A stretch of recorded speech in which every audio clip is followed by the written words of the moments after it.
Where have you been? I heard my mother say many times before to my father early in the morning as he walks through the door, "Hey, Dad, can you take us out to the park?"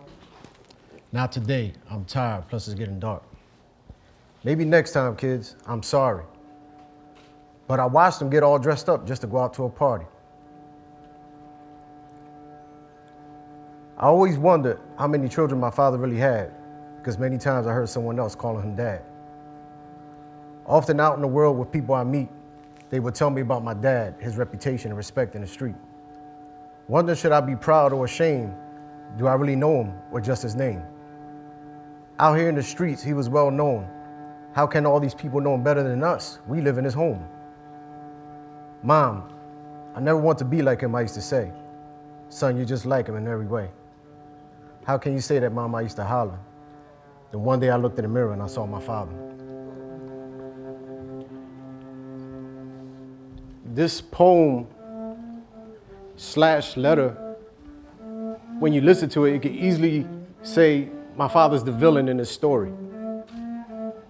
But not necessarily. What I wanted to explain with that letter and that poem, particularly to my father, is that that was part of a process, part of me evolving, part of me understanding that something is wrong, something's not right.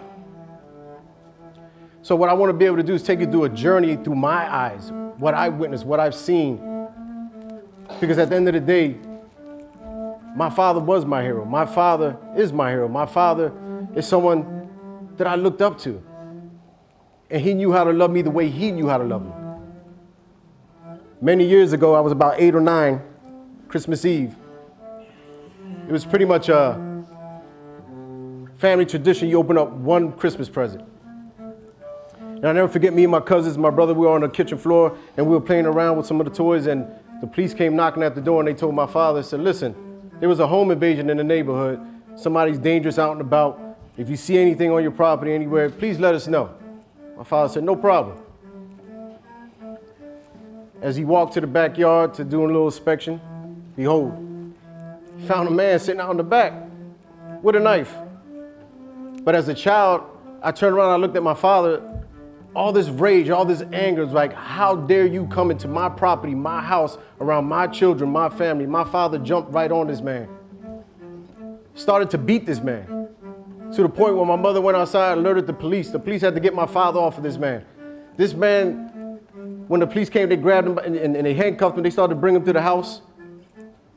And I'll never forget, my father grabbed a rag, and I thought he was being nice to the gentleman. He wiped his face from the blood that my father put on there. He said, "I want to remember you when you come home. It's not finished." Then my father turned around to me. And I actually thought he was going back, "Are you okay?" And he looked at me and said, "Next time you get in it. Next time you come out here and do what you got to do." Kind of like mixed emotion, because I kind of was in shock, believe it or not. That was like one of my first signs of trauma. I seen something unbelievable. But it had me thinking all types of ways. That night I was kind of feeling guilty. I said to myself, you know what? Do I love my family? Do I care about my family? Next day on Christmas, I waited till my family went to sleep. I creeped downstairs. I said, I'm going to prove to everybody I love my family. I took the mop stick off, put a butter knife around it, tied it to it. Went and got a hammer. I was scared to death. I went and stepped by the door. I said, if anybody comes through this time, I'm going to prove it. And I thank God Santa Claus is not real, because he would have caught it in West Kensington.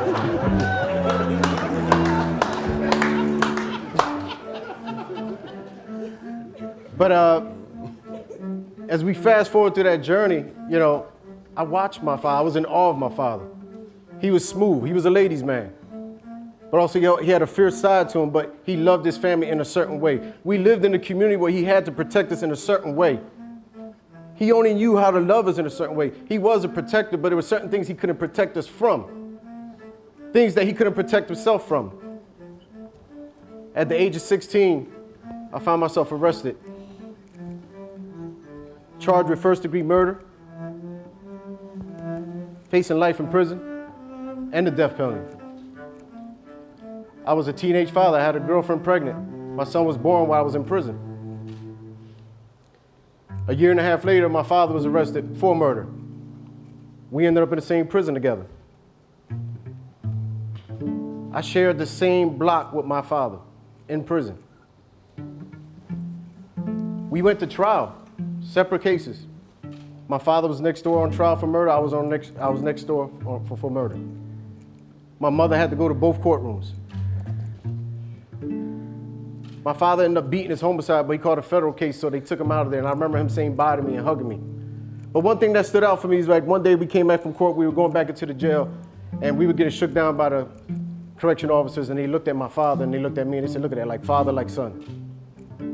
And I looked at my father real good because I wanted to know, did that hurt?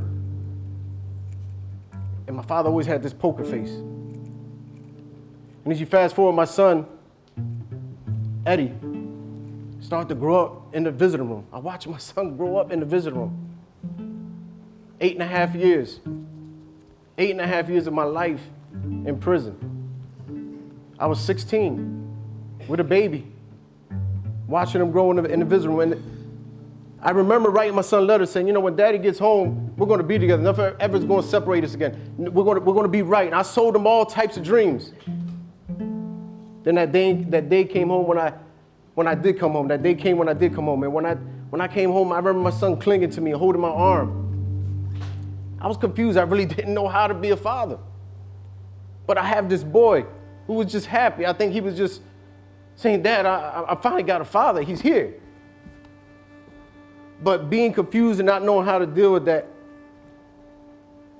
and I felt guilty about being away, not saying to his grandmother who raised him, saying, you know, let me get him. Let me get him. Let me give this a shot. I allowed her to take him to Puerto Rico. We would talk on the phone, have conversations. Next you know, I'm getting back into the groove of being home again. Let me send for you this summer. Comes down this summer. We were clashing. You know why we were clashing? I wanted to go out. I wanted to party. Hey, it's the weekend. Do you want to stay over at your uncle's house? No, Dad, I want to be with you. Come on. Let's stay over here. It's going to be fun. It's going to be fun. You could be in here. I wanted to go out. And I noticed that me and my son started to separate a little bit. That connection. Because we were chasing 8.5 years. Those letters. And I fast forward years later, I'll never forget, he came and dropped it off to me and I was mad at him. That was a sign of like, you made me promises, but you chose otherwise. Meanwhile, while I was home, I got into a relationship and the girl I was with, she was pregnant. And I said, you know, I'm gonna do it right this time. I'm gonna be that because I effed that up with Eddie. I really effed that up. I'm gonna do it right. So my son Desi was born. And I never forget, I got a chance to watch that. He was in my hands. I fell in love with this boy. It was natural, it was an instinct. I'm gonna do right. Got a home, I was there. But something wasn't right with me. I was struggling with something, but I couldn't put my finger on it. I felt it. But something wasn't right. I wasn't comfortable. I couldn't stay settled. But I was doing a little bit better than what I did with my older son. I'm doing my thing with Desi. I'm trying, but next you know, that relationship didn't work out. Now I'm not in the house with my son. I always said I would never do that again. Now I'm the dad that comes to pick him up on the weekend. Now I'm the dad that comes to pick him up every other weekend. Now I remember one time when Desi was about 3 years old, I got off of work on a Friday, early. You know what that means? Friday, it's time to go out and party. I had to pick him up from his grandmother's house. I was going to drop him off at his mom's house. And we're in the car and we're driving. And he's like, Dad, what are we going to do? What are we going to do? And I was like, oh, here we go. He's trying to keep me in. And next you know, I try to distract him. I said, you know, because our thing is watching movies, right? We love to watch movies. So I said, how about I go to Hollywood Videos and I rent a video and get some popcorn. We're going to sit back and we're going to watch a movie. He's like, yes, yes. He's excited because his dad was going to watch a movie with him. But I was using that. I was just using that as a lie to distract him. And I remember going upstairs and I put him in the house and my son runs up on the sofa and he's waving his little feet and he's just cheesing. But his dad had no intention on coming back. I started to drive and then I said, wait a minute, I just pulled over. And that was the first time I looked in the mirror and I saw my father. That was the first time I saw my father. I said, something is wrong, but I couldn't put my finger on it. But if I fast forward just a little bit more time, I finally said, you know, I need to get settled down again. Let's do it right. Got married, had a marriage. 2 boys, Elijah, 10. My youngest boy, Love Chore. My nickname for him is Chicken Hawk. I'm doing my thing. I'm doing better. I said, you know what? I effed up with Eddie. I effed up with Desi. Let me do it this time. Let me do it right. I have a house. I have a roof. Let me do it right. Let me be involved. And I'm doing good. But something's wrong with me. Something's wrong. I don't know what it is. I'm dealing with some type of depression. I need to get out. I need to open up. I need to laugh. I need to joke. I need to be around people. I need to do something. Something's wrong. And next thing you know, things are just not going right. Things are just falling apart. And next thing you know, marriage is over. I said, man, depression really started kicking. I said, hold up, wait a minute. I effed up on Eddie. I effed up on Desi. And I got my 2 youngest boys. I'm out the house now. How can I be a good father? I keep messing up. What am I doing wrong? What is wrong with me? I was trying to get my life together. My aunt says to me, listen, stay over my house. I live in Jersey. Get yourself together. I said, fine. I got to cross this bridge. Something I never spoke about with people. I struggled with that bridge. Little did people know in my life, I had thoughts of suicide since I was a child. But I never toyed with it too much, but I felt it. It was right there. And that bridge, for some reason, around this time, really started talking to me. I was scared of that bridge. I didn't want to go. And when it was late, I was trying to stay busy. I would call my friends up. Hey, how you doing? You know, I love you guys. And I got to cross that bridge. That bridge was talking to me, saying, you know what, let's do it. Let's do it. And one day, I drove across that bridge. I parked up, put everything out, put my wallet, everything. I said, if I jump, nobody won't recognize me. If they do find me, if it's a closed casket, my kids won't know anything.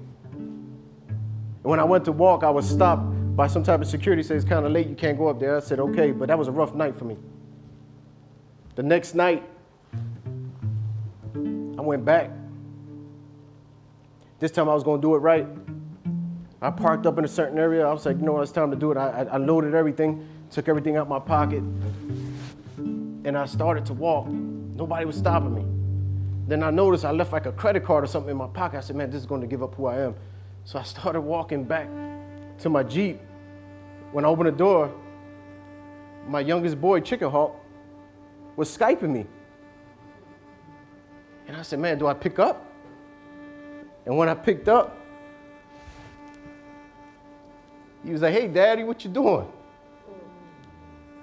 I'm like, I'm just thinking about you. He said, are we going to this place tomorrow? I said, yeah. And I couldn't do that to that boy. That was a rough night for me. But the next day I went with my son. He saved my life without even knowing. But I knew I had to do something because I was struggling. I reached out to a spiritual counselor, a pastor, who started to work with me. I knew I needed something, so I started reaching out to somebody to help me. Started praying over, talking to me, guiding me. And I started looking for other ways also. Being around a couple of friends who was a lawyer and a judge. And I overheard them talking about seeing a therapist. I was like, wait a minute, you a judge, you seeing a therapist? You a lawyer, you seeing a therapist? Because I always wanted to see one, but I didn't want anybody to think I was crazy. So next you know, I took that word of advice. They said, going to see a therapist is like going to a gym. It's like you're working out your mind. So I gave that a shot. And getting the spiritual help and getting that therapy and just working on so many things, it started to reveal so many things. And then it started to reveal so many things. I started looking at the bigger picture and I started thinking about my father. I said, wait a minute. Something's not right. Something's not right. And one day I was at a family member's house and I heard an argument going on from my father's side, and some things were exposed that he never spoke to me about. Because one thing I never thought about, my father never talked about his child. He never talked about his father. He refused to speak about those things. And when it came out in the open, it said, your father was abused. He was beaten. He had scars on his body. He was neglected. He was beaten for the way he looked. I said, my father? They said, yes. Matter of fact, they were beating up his brother so bad that he used to take the rap. When his little brother did something wrong, he would say, beat me. All these things were exposed. I said, wait a minute. So my father's been dealing with this? My father's been exposed to all this. And then I said to myself, how did I get mad at him? How did I get angry with him? How did I write this letter on him? Because he didn't know what it was to be a father. He didn't know. He only loved me the best way he knew how. And I started to think about this. I remember one day my mom was like, you better beat this boy, because my father never touched us. You better beat him. He was like, I can't do that. He told my mother, Judy, don't do that to me. Don't make me hit them. He was stressed out. I was wondering, why is my dad stressed out? He refused to touch us. And the day he did spank us, he was so depressed because he didn't want to put his hands on us. The protector, the man that would deal with somebody messing with his family, he did not want to touch his kids. So dealing with this therapist, and he's giving me this process, dealing with a spiritual counselor, they helped me deal with this process. And next thing you know, I'm going through everything. And I said to myself, I said, you know what? Let me go to the doctors. I got to get a physical. When I went to go get this physical, they give you that little form. They say, if your family suffers from heart disease, check yes. If your family suffers from diabetes, check this, check that. And then I started to think about it. There's nothing on there that says, does your family suffer from hurt? Does your family suffer from trauma? Does your family suffer from depression? Does your family suffer from racism, oppression? You know, all this stuff that's missing. So I started to think about, instead of the bad things, I started thinking about the good things about my dad. I remember when he took me to karate class. I remember when he tried to laugh with me. I remember he tried so many things. He tried to love us the best way he knew how. He wasn't a villain. He just knew how to love us that way and the way we were raised. So I do love my father because he loved us in the way he knew how to love. So I go back one day and I started writing down everything that caused trauma in my life. I started writing down everything that I was depressed about. I wrote all this down and I folded it up, and guess what? I went to that bridge. I walked all the way to the top and I tossed that letter off. I said, you try to take me down with you. But then I get another phone call, Chicken Hawk. Daddy, what you doing?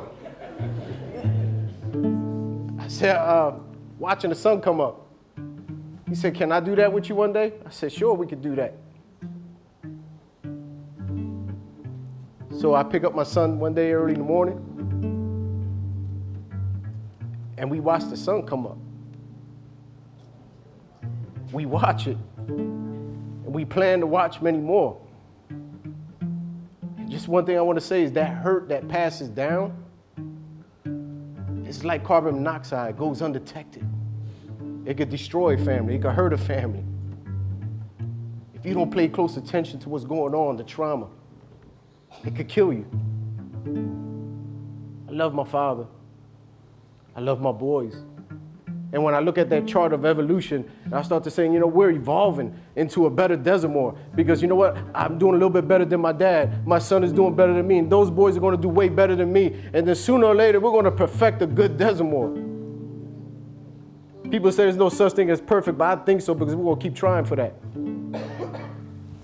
And I plan to watch many more sunsets with my son. Thank you.